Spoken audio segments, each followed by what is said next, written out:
brothers, and a huge bro fist to you guys on this fine Tuesday afternoon. I hope everybody's feeling pretty damn good. I'm feeling pretty good. Everything's looking pretty good everywhere I'm looking. It's all sunshiny and bright and happy. But there is a raid today, a heroic raid, only announced a few hours ago by Blizzard. I have plans. I'm going to miss the morning one, but I will be raiding this evening at midnight for normal mode. Can't wait. There's something really inspiring about having to wait till midnight to try one boss, which may or may not be really easy, and therefore I just have to log in, kill it, and log out again at midnight and wait up till that point. But that's quite cool. We're not going to complain. It could be a glorious boss. We'll have to see. In fact, it is the Shire of Anger, I believe it's called, which was my favourite boss on 10 Man. I really enjoyed it. So hopefully that's going to be pretty damn cool. On with the show. We've got lots of stuff to talk about today. Some really heavy subjects. You guys went a little bit crazy on the emails. You did go a little bit crazy. But let's give a big shout out to the Big Blue Bear. Big Blue Bear. Who seems to be trying to eat the Blue Bear. You're trying to consume the Blue Bear with your luscious pink lips. Or are they peach coloured? Are you wearing some lip gloss, my friend? Justin Bieber hair and lip gloss. I see a connection, brother. And of course, this super serious gangster brofist going on down here. Ballers, one and all. Let's get into the news. Let's jump straight into it, shall we? DayZ is going to be a standalone game. Announced today, they are creating a DayZ game. Oh, I'm so shocked and stunned. Oh my god, taken aback. But at least it's confirmed now. The same people who made Armor are going to be making it, though. Armor itself is not a very good game. How much are they going to be using of that game to make the DayZ game? I don't know. But Bohemia, who are the guys who are making it, along with Rocket, who is Australian. I did call him Swedish in a previous daily. I apologise, Rocket. He's an Aussie. Will be at Gamescom. Bohemia are going to be at Gamescom. They're going to be talking about DayZ. I'm going to be at Gamescom. Ghost is going to be at Gamescom. We're going to ask them about their Zombler game. See if it's going to be pretty good. Are they going to move away and build a different engine for it? That's what we'd like to see. A brand new engine which accommodates the things DayZ is supposed to do. That should be all good. There was no daily comment today. I went through like 3 days worth of comments to find something super trollish. The only one I found was really weak. And some of you even when I commented on it, I actually saw one that was just like a fat joke. Boring. And then I checked it and this guy was like really emo. So I just replied to him. And some of you guys replied to me saying, "Preach, you're so cruel. You're so cruel." I can be very cruel. I can be. And especially people who post innocuous, inane comments on YouTube videos are just wide open for exploitation. So I am going to be cruel. Anybody stupid enough to post an open comment and leave things about them crying about their girlfriend in their feed, it's fair game to me, buddy. I'm going to come down your throat like a bag of dicks. I'm going to be right down there. I love it. I fucking love it. I don't care, man. Bring that noise on. I'm not trying to be politically correct. Ain't gonna happen. Considering there's no daily comment today, I bring you this, my favourite fucking picture of the day. Oh, this happened to me so recently. Gandalf, you already have an account and I have no memory of ever being to this place. This happened to me so recently with Origin, EA's fucking webmaster shit. It's background running, I forget the name, but you know that stuff. I was on Origin and I had to buy a game that was on Origin. And I had never realised where I had an account. I think it was Star Wars The Republic. That was through Origin, right? And they were like, you already have an account. I have never bought a game on Origin in my entire fucking life. Why would I have an account there? They're like, no, you've got an account. You can't use any of those emails. Multiple emails. What? What the hell? I have like 4 emails that I tie to different things. One for gaming, one for WoW, and one for fucking work stuff, one for general chit-chat and all that kind of stuff. My emails were all tied to it. What? What the fuck? So I couldn't get an Origin account, but I had no idea where I'd been there before. Turns out, after I recovered my password, I'd totally been there before. They knew all my stuff. Origin genuinely knew everything about me, which was really, really creepy. Let's move on to the WoW stuff. Okay, so Blizzard posted some interesting stuff on MMO Champion. It was about the longevity of looking for raid. Do you really think looking for raid is interesting enough to keep people enthralled in the game if it's released after 2 weeks? My opinion personally, even from a casual perspective, is no, it can't do. It's a means to get gear. That's why we go there. It's why I go to looking for raid and miles. It's just the way you get gear. You don't need achievements. You don't need item level. You don't need to speak to some guy who's probably a complete fucking noob and justify yourself to them. I have been kicked from raids before I got in there when I've had heroic achievements because my gear score was too low on one of my ults. although I had been along with my friends and got heroic achievements. It was in ICC. I had killed Heroic Morrigar, Heroic Death Whisper, Heroic Gunship, Heroic Sourfang on my Resto Shaman, and his gear was still pretty crap. Nothing happened to drop, but I healed it no problem. The guys just wouldn't let me go. And I was like, dudes, I have better achievements than all of you people here. Yeah, but your gear's really bad. I was like, well, you know, I've done it. You guys haven't done it. You don't have the achievement. And they just didn't accept it, and they kicked me. Oh, God, talking to them people is just like, face on keyboard, face on keyboard, face on keyboard. I can't fucking stand those people. Oh, my God. So looking for aid is the solution to that problem, and it's a decent solution. I have no problem with looking for aid. I have no issue with looking for aid. I just don't think it should be up to the current tier. It's nothing to work towards. I think it should just be a tier behind. That's all I'm saying. That's all I'm saying. So Blizzard says, hey, you know what? There are some people in this game who aren't cutting-edge, bleeding-edge raiders. I really hate that people who are asking about looking for raid, which clearly are not bleeding, cutting-edge raiders, are observed as being so, because they're asking for looking for aid to not be so open and interactive and so fast, right? You must be bleeding edge to be wanting looking for aid to be staggered. What? That makes no sense, man. That makes absolutely no sense. Do you think the bleeding edge, cutting edge raiders give a shit about looking for raid? They couldn't care less. They hate having to go there. If we have to go there to get certain set bonuses or some other crap like that, then yeah, we'll go and never go again. Do we care about looking for aid? No. So why say, oh, you must be like an elitist to be asking for looking for aid to be slightly different? You have to be an elitist. God, no. An obnoxious reply. So obnoxious. Class stacking. Oh, so much to cover today. Class stacking has been brought up as well. Class stacking. Saying that class stacking is wrong. Oh, the bleeding edge raiders will avoid class stacking. This is wrong. You should fix this, Blizzard. They are never going to fix this. Why? Because people in the endgame guilds will do whatever it takes to kill the boss. It's completely out of Blizzard's hands. That's how they play. Stop trying to talk about it if you're not there. Do you think the endgame raiders really care too much about class stacking? It's just something we have to consider when we're doing a boss. In Mists of Pandaria, there is one boss that seems to be standing out as the boss that requires a lot of class stacking unless it gets changed, and that is the new Twin Emperors. They're called the Emperor's Hand or the Emperor's Strength, something along those lines. And these Emperors have a cleave mechanic, and if you avoid all the cleaves, which is not that easy, it's not that difficult, but it can cause a lot of mistakes. The cleaves are very fast. There's a good chance you will be hit at some point. If one person in the raid gets hit by that cleave, you all lose the ability to do 1 million damage. You get a special button that you can press at the boss, and everybody in the raid can do 1 million damage to the boss. Well, obviously that favours ranged, doesn't it? That favours ranged. And if you're going for a world first, you're going to bring as little melee as possible. Perhaps you've got some guy with a super solid, super fast connection who will always be able to cope with this cleave on all situations. We did pretty well with it. Sometimes things in the fight got in the way and we all got hit by it. That's just the way it works. But in general, everybody was saying, hey, you know what? Why do we bring melee here? I don't know. Why would you bring melee here? It's clearly range favoured, and then we always get the 1 million DPS buff. If we're going for a world first, we're going to do that, right? Plain, simple, easy stuff. But Blizzard seems to think that that's their responsibility to take that away. Well, it's pretty easy. Don't make bosses that favour a certain sort of class. That was hard, wasn't it? That was fucking hard. Oh my god, just don't make a boss that favours ranged or melee. Oh, what? Why make a boss that has an obscene amount of melee difficulty comparatively to the ranged and then say, well, you shouldn't be class stacking really. We've made it bring the player, not the class. No. Wrong. Wrong. Absolutely fucking not. No way. That is insane. So people are really moaning about the possibilities of class stacking. There's two sides to it. One, if the boss favours class stacking, the endgame guilds are going to do it anyway. Nothing to worry about and nothing Blizzard can fix about that unless they just don't make bosses that favour that kind of thing. The other one is people saying it's not fair that endgame guilds can class stack. That's your problem. That is really your problem. I'm not saying it's fair. Nothing's fair. Nothing is ever fair. But if you've got people who are willing to re-roll on demand to a ranged class to help the fight, then that's nothing you can do or Blizzard can do about it. That's just the way it is. Don't worry about it.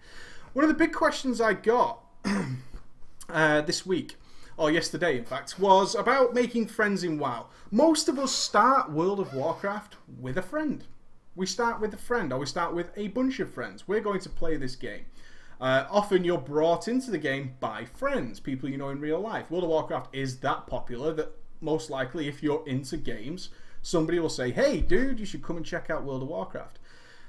Now we're in a situation after so many years where some of us still love this game. I still love this game. You guys in the chat all love this game, which is cool.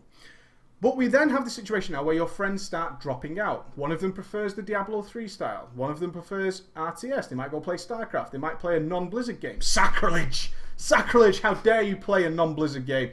But then our friends start disappearing from WoW. It's happened to me. In fact, Ghosty is the only IRL person I know who plays WoW and only recently came back. So what happens then?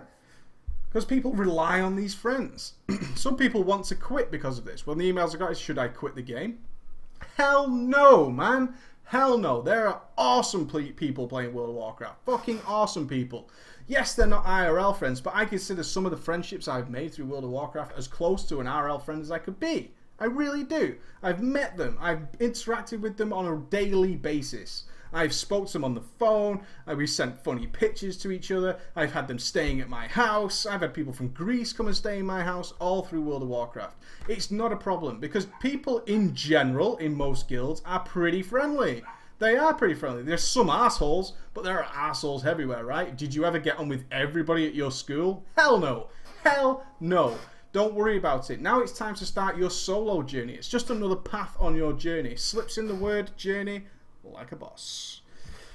It's just another section on your journey, in your story of World of Warcraft, and it can be quite an interesting one. Now you're a lone wolf in a mysterious world, and now you need to go out and find new friends. Join a guild. You'll quickly bond with somebody. It always happens. You'll bond more with somebody than you realise you would have normally, generally because you're quite friendly, and then guess what? At the end of the day, you can turn the friends off, and you don't have people like Ghost sending you dick pictures all the time.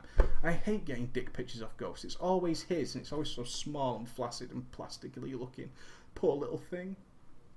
I kind of want to touch it just to wake it up a little bit. But I can't. It's great. Don't worry about losing friends in World of Warcraft. It's not the big fucking deal. It's really not. You'll make new friends. You really will. It's a big friendly world out there. There are definitely a percentage of absolute beanuses, okay? Some big beanuses really are out there. But don't worry about it. They're everywhere. It's no big deal. But you'll find decent people in WoW. And I encourage you to go out and maybe you'll start exploring parts of the games that you weren't doing before because you've got this solo time. You're not always tied to, hey, you've come online, let's go and do something, which is generally what happens with your friends. You talk to each other, let's get online and do something. Now you're online and you're in this giant world. Go and do something else. Go and have an explore, join a guild, social if not. I mean, it's not hard to find a guild. Man, when I joined Twisting Nether on my warrior, I was unguilded for about 30 minutes. I must have got 60 guild invites.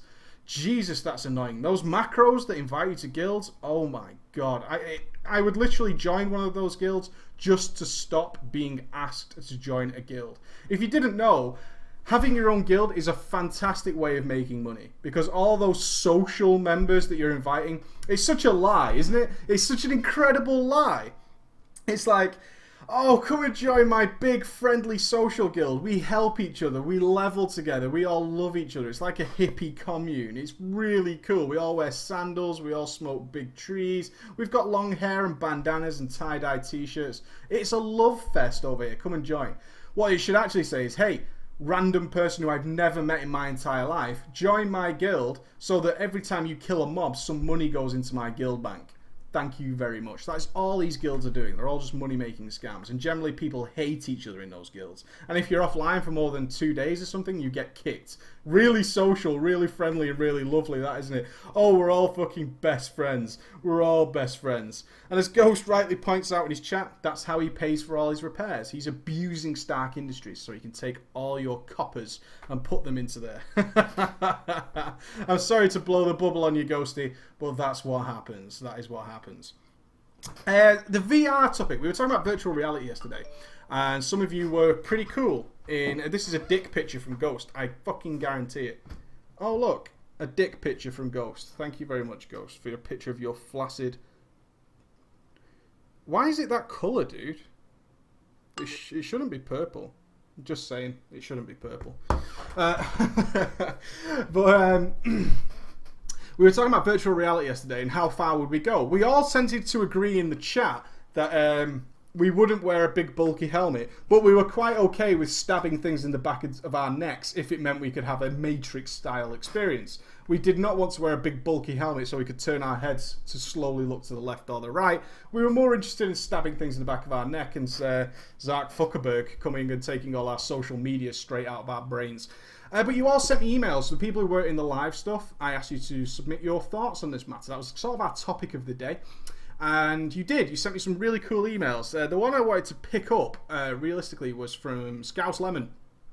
Scouse Lemon said he agreed. We would rather stab something into his neck and, you know, have our brainwaves read and all that kind of stuff than wear a big bulky helmet. I happen to agree. For some weird reason, I am more comfortable with body modification for better gaming than I am wearing a probably light helmet. But he linked some crazy stuff people are talking about, which is more, if you've ever seen Batman Forever with Jim Carrey as the Riddler, I actually think it's a decent film. Go and shoot me. Go and shoot me. Which was about immersing people with things that shoot into your brain and manipulate your brain waves and all that kind of stuff. Well, some people are working on that technology.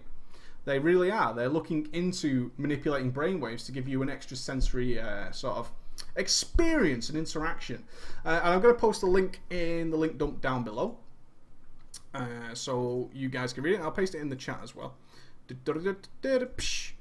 So those guys can have a read at that. And I'll post it in the YouTube comments as well. I would like to see your thoughts on that as well. Reading brainwaves is scary stuff. I mean, Batman Forever, for all its goofiness and character and stuff, did say the right thing. It's if you can manipulate brainwaves, then you can probably read them too. And I don't want Zark Zuckerberg reading my brain. I don't want that. There's some porn in there that I want to keep for myself, baby. Sometimes you stumble across that rare porn, and that is some good stuff, baby. I'm keeping that. That one's for me. That was for me, Zark. That one's for me. You keep that to yourself. The topic we're going to talk about tomorrow, so before we get into our main topic of today and take our live questions, is pets. If you're playing a pet class, do you think they do too much damage? Are you too reliant on your pet? Of course, pets are a requirement, right? It wouldn't make sense to have a hunter that wasn't taming wild beasts. You're a hunter, for Christ's sake. Of course you've got a wild beast. A warlock with a master of demons without having a demon wouldn't make any sense. But currently, especially Mr. Pandaria, our pets are basically our number one source of damage. For most specs, all three hunter specs, the pet is pretty much number one source of damage. For the warlocks, especially demonology, it's okay that their pets are doing most of their damage. And Doomguard especially is doing incredible amounts of damage. This one global cooldown summon. Are you okay with that? Do you think they do too much? Would you prefer them to be more of an aesthetic feature is what I'm trying to say. You carry a demon, it does a little bit of damage, but it's not the main source of damage. I want my character and I want my play to be a main source of damage. That's what I want. So send me your thoughts on that and we'll talk about that tomorrow. Okay, we're going to talk on today's subject, which is the difficulty in WoW. The difficulty in World of Warcraft. This email was actually came to my YouTubes. Let me bring it up real quick.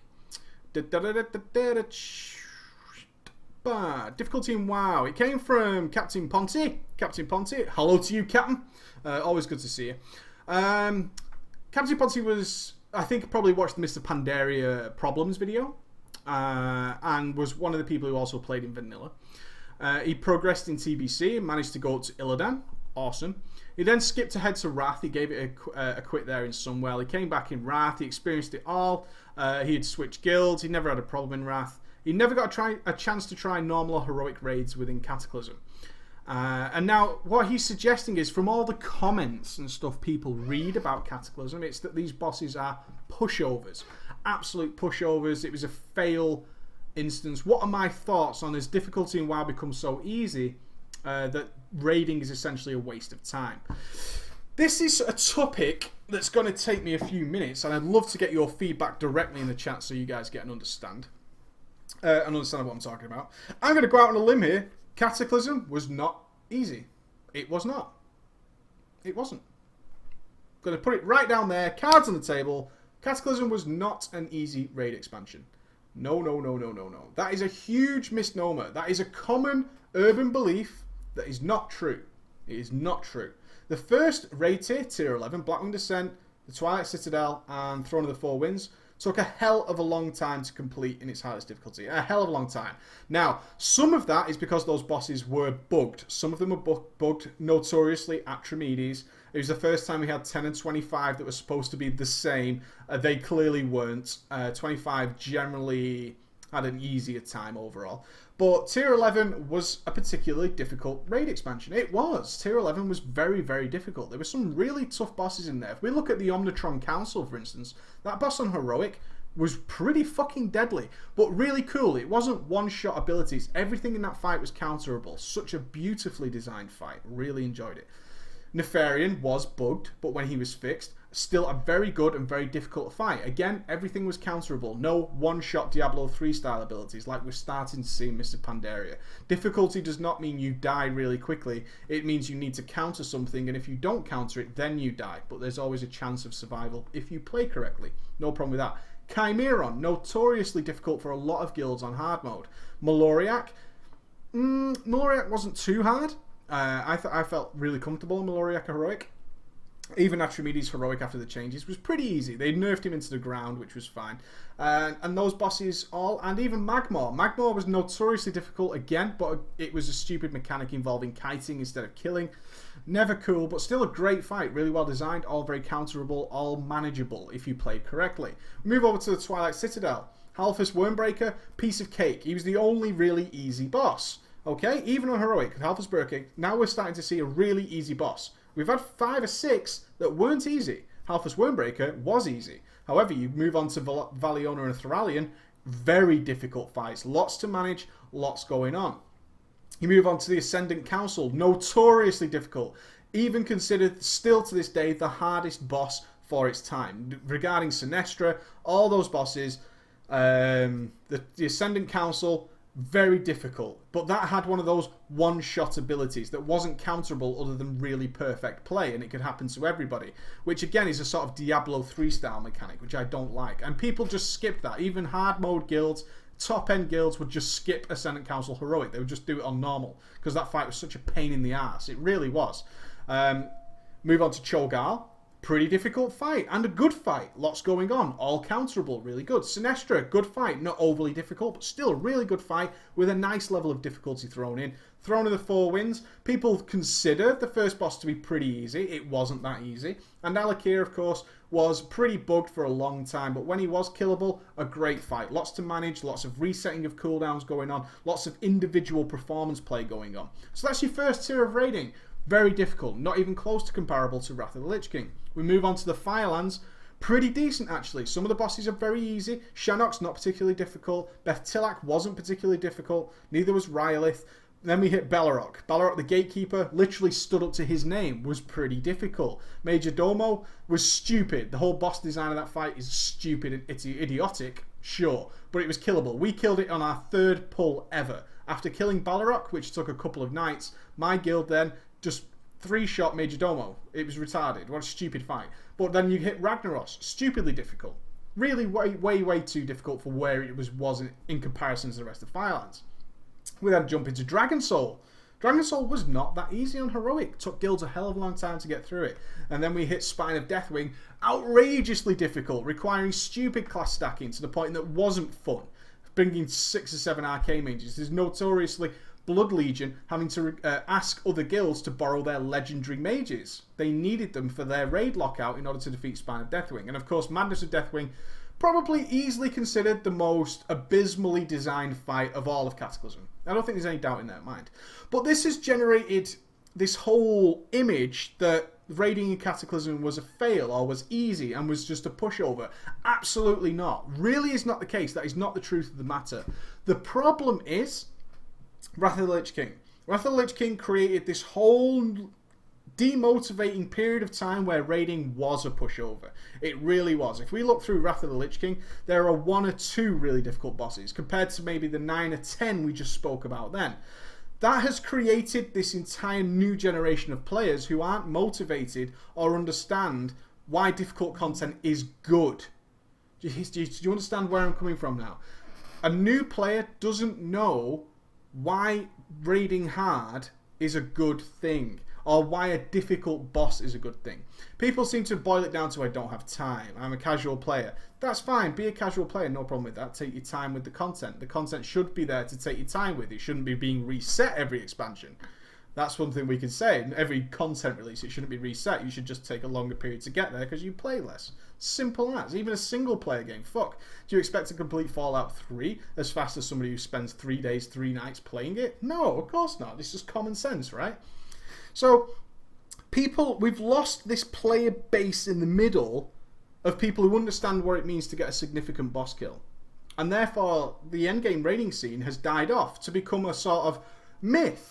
A legend, and instead of a legend of these epic bosses rising from the stars and being really sort of, wow, look at that, it's the content's easy. And people who say this don't actually really do the content. They're people with forum accounts who hear that, oh, raiding's easy in World of Warcraft, it's really, really easy. And they just regurgitate this same nonsense, which then perpetuates this myth of what the raiding is really like.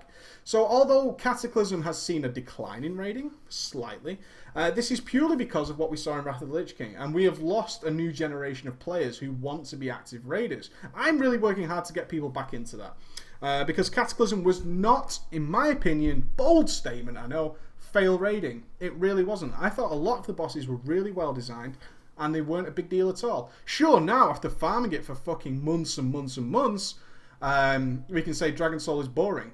But overall, it wasn't. Yorsage was a good fight. Morchok is a good fight on Heroic. Even Jonas is a good fight. Ultraxion was a good fight. The War Master is a good fight. Spine of Deathwing and Deathwing himself are terrible fights. But overall, it's a good experience. Hagara is actually a pretty good fight too.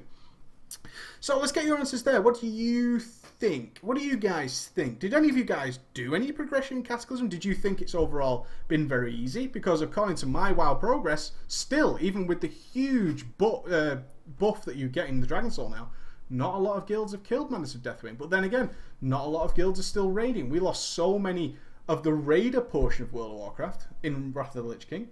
And were replaced by the newcomers to the game who didn't know what it meant to be a raid kill. That this whole segment of the society has moved away. Ragnar's Heroic made me quit for 3 months. Could totally see that. I really can. It was stupidly difficult for its place in Firelands. It did not match up. That's not to say the fight was overly difficult, but it didn't make sense in terms of Firelands, because Firelands was a relatively medium to some hard sections of it, and we don't mind a little bit of hardness. And then you had Ragnaros right up here. He really was super difficult. Hagara was bugging at the start. Absolutely believe that. No problem at all. Hagara was buggy, but then we're talking 1 out of 8 bosses.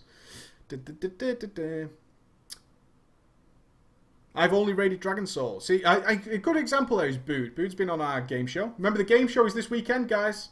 Game show live at 8 PM with me and Ghosty. Has only raided Dragon Soul, and he's only enjoying it because of the people he does it with in Stark Industries, which is interesting to me because Bood is part of this new generation of players who doesn't know what it means yet to get that sweet, sweet kill on a boss you're really pushing for. I'm hoping in Mists of Pandaria, Bood will get to experience that with Stark Industries. I'm hoping we'll re-energize the idea of being a raider. I really like that. Do I think Blizzard nerfed too much too soon? No, I don't. I really do not. I think I have had it happen to me a couple of times where we've been really close to a kill and then it got nerfed and the kill felt very meaningless. I have been there, but in the reality, we spent far too long as a raiding guild, as a progression raiding guild, which is what I was a part of. We spent far too long on that boss, ultimately. We did, and you need to accept that. It can feel very bittersweet. It really can. When you're close to a kill, then that boss gets nerfed over the reset, and you're like, oh, man. And then you get the kill. You're always going to say, yeah, we killed it after the nerf. It always leaves a sour taste in your mouth. But the reality is we should have killed it 2-3 weeks before. We should have. We were capable of doing it. We proved that by getting there. In any raid bossing situation, unless that boss is bugged, it's only down to player error why that boss doesn't die in a few pulls. Always down to player error and practice and getting used to the fight. Once the mechanics are known and understood and everyone knows what is happening, it just comes down to execution. And you can only blame execution so far. You really can only blame execution so far. and then don't blame Blizzard. It's easy to blame Blizzard for nerfing stuff, but they didn't nerf that content for a very, very long time. There was plenty of time to get the kills in. There really was. The time was there. And if you're in a guild that's raiding 1 day a week, well, there you go. You're raiding 1 day a week. You can't raid 1 day a week in a game that is persistently growing and complain when a few months down the line Blizzard nerf the content. I really don't. I really don't think you can do that. I used to do ZG and ZA. It was insanely hard from my point, but I love the feeling of it being hard when I finished it. It's great feelings of achievement. Yeah, back in ZA, I mean, that's TBC time again. Do you think MOP will bring raiding back to the way it was? No, but I think it might be a step in the right direction. I do feel that Blizz, overall, is starting to listen a little bit more at the back end to the community. They're not taking our opinions on face value. They're taking some of it, and it's pretty clear to see. I mean, my video has caused a ton of responses by Blizzard themselves. They've had to reply to that. There are other YouTubers and commenters who are pointing out various things from all different aspects of the game. I think they're starting to try and make a middle ground, because I'm pretty sure that Mists of Pandaria is the last expansion that will be targeted at any form of competitive raiding at all. I think that will be the last one. There will be raiding in the expansions to come, if it's the Emerald Dream or whatever it might be, but it won't be designed. It will most definitely be 15-man. Definitely by the next expansion be 15-man, if not midway through Mists of Pandaria. I've already said that. But it will be designed as a friendly social environment where you get to kill some big, large bosses. That is where it's going. And Mists of Pandaria is going to bridge that a little bit. I can sort of see this mishmash of play coming on where they will try and push as many people into normal mode as possible. I will say this, though, regarding the difficulty of Mists of Pandaria. Some of the normal mode bosses are much more difficult than anything we saw in Cataclysm for normal mode. They are much more difficult.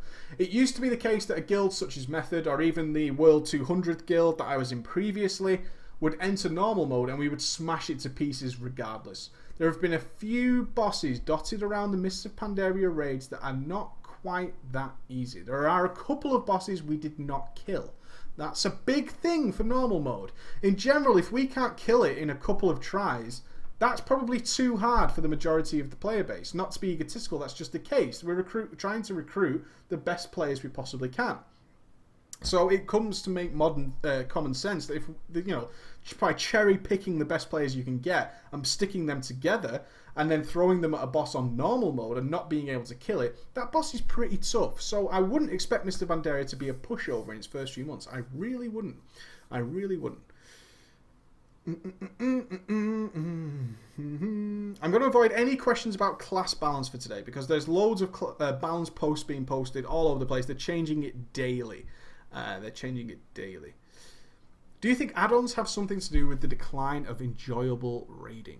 Absolutely not. The only add-on I ever felt was retarded was the virtual reality add-on, which basically put circles on the floor of bad and if you are good, depending on the fight, and if you stood there you were perfectly fine. That add-on was ridiculous. Being aware of timers, I don't see how that can make raiding any different, really. I mean, most of the time Blizzard puts an emote in anyway, so it's either a difference between watching your chat log for an emote or watching buffs on a boss or just watching the timer bar. It makes no difference. Add-ons don't really affect it for that me. My biggest issue with raiding in Kata is the difficulty. Some fights were so vastly different between normal and heroic that some guilds can't find their place since they can't curb stomp they can curb stomp normal but get destroyed on heroic. Yeah, that is always tricky. Some bosses get really I think Valiona and Theralion was a good example of that. Valiona and Theralion was very, very easy on normal. As was Ascendant Council, actually. Ascendant Council was very, very easy on normal. You then move it to heroic, and wow, what a difference. And it really started to stagger guilds to find where their speed and place was. And guilds also have to take into account how far can we push our players at a certain piece of content. It's impossible not to have that feeling of this boss can't be killed by us. Or the old fallback is we need more gear. I can guarantee you in any situation where people are saying we need more gear, is nearly always never ever true. It's all about your execution. It is never really about gear. There are 1 or 2 fights in Cataclysm I would say were gear dependent, one of them being Spine of Deathwing. That needed a lot of epic gems and stuff like that, and making sure you had the best set bonuses on those particular classes at the time. That had gear dependency. But when you're wiping on a boss due to something like a tank death, it's not the tank's gear. It's probably a cooldown issue. You're probably doing something wrong. Blaming gear is an easy get out of jail free card, such as there are a lot of get out of jail free cards in general WoW discussion, right? So you've got gear's a problem. I don't usually have the time. I know a lot of people who would openly go on a forum and say I don't have time to raid, and I see them online all the fucking time. I know I play way less than those people who say they don't have the time to raid. It's a get out of jail free card. Sure, there are some people out there who don't have time to raid. Those are the people who generally accept that they won't see everything. Everybody I've spoke to who generally doesn't have time to play and logs in every now and again, they fully accept that. The people who play all day and say they don't have time to raid is just a general excuse. It really makes me sick to see that excuse. Did your experience through Dragon Soul change when switching from range to melee? Did you enjoy it more? Did the hard parts seem more fun? My experience changed from a personal point of view. I enjoyed it a hell of a lot more. I felt a hell of a lot more comfortable. In general, it did change, but not for any reasons you're thinking in terms of dealing with mechanics. Overall, ranged have an easier time. That's something we accept in World of Warcraft. Overall, ranged has an easier time. The lighting's just changing here. I'm just going to check everything's cool. Yes, it is. Ranged generally have an easier time. That's okay. We accept that. But I just felt more comfortable. But dealing with mechanics was no different at all. I'm going to take one more question because we've been going for 40 minutes already.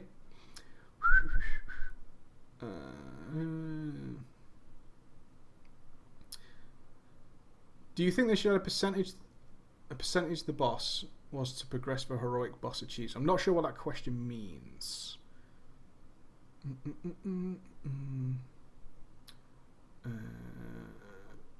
Well, I can't see any other questions that are sort of on topic. That's what I'm looking for right now. I'm not trying to create dead air. That one intrigues me about the percentage of the boss, but I'm not sure how it's worded. That's by Koala Pixels. Do you think they should add percentage the boss was at to progress for heroic boss achieves? Oh, I see. So your progression along that achievement. I see what you're saying. Wow, what an interesting concept. That is an interesting concept. That really is an interesting concept. Ooh. So what you would have is like heroic Lich King 66% completed. Something along those lines. Just to show you have experience on the boss but haven't got the kill. Wow. I don't know how I feel about that. I really do not. I really do not know how I feel about that. I'd have to give that some more thought. I don't want to sort of do a quick snappy answer on that. That's interesting. It's a good question to finish on. Good question to finish on. It really is. I will talk about that tomorrow along with pets. So leave your thoughts in this video or email me concerning your thoughts on pets. Are they doing too much damage? Would you prefer them to be more aesthetic, or do you like that they do a ton of damage? That's all I want to talk about tomorrow. It's the end of the show. As always, the announcements are we have the game show on Saturday. I recommend you tune in. If you wish to be a part of our game show, you can actually be on TeamSpeak with me and Ghost and be a contestant on our show. We do have a lady gamer playing this weekend. Ooh, a lady gamer. Will be part of one of the contestants as well. So I recommend you tune in on Saturday. Of course, we'll remind you every day. We are still accepting donations at preachgaming.com on our donations page for Gamescom, so we can eat and things. Maybe even get a light for this room. Other than that, send your bro fists. I actually only got 2 bro fists today. Sad face. Sad face. Get your bro fists into me at preachgaming@gmail.com. Much appreciate that. I've skipped purposely the topic about me leaving the channel for now because it's all up in the air until we see the next sort of result from YouTube. We'll see. Other than that, everything's going really well. So thank you for tuning in on this fine Tuesday. Have a great day, and I'll see you tomorrow at 5 PM GMT on twitch.tv/preachlfw. Have a great day, guys.